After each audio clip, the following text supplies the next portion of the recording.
Freedom and Democracy Group for 2 minutes, Mr.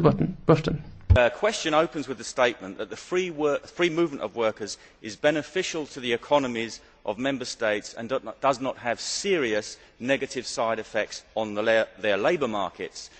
The US economist Professor George Borjas disagrees. He says, quote, "There is no gain from immigration if the native wage is not reduced by immigration." Unquote. In 2003, a study published by the Dutch government said, quote, "GDP will increase, but this increase will largely accrue to the migrants in the form of wages.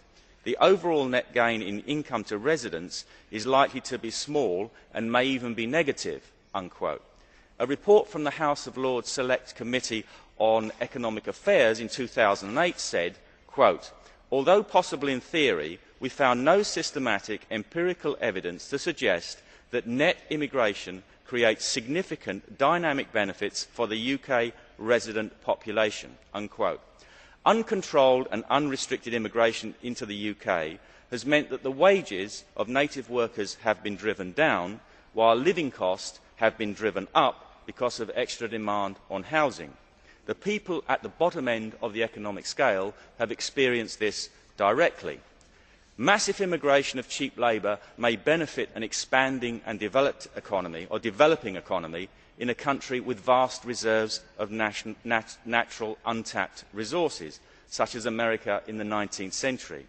But it will have the opposite effect on a developed post-industrial economy such as Britain, as has proved to be the case. Governments should protect the interests of their own citizens first and then help other countries to develop their economies by adopting sensible international trade policies, such as Britain used to do before we joined the European Union. That is why the only sensible policy for Great Britain is that of the UK Independence Party, which is to leave the European Union.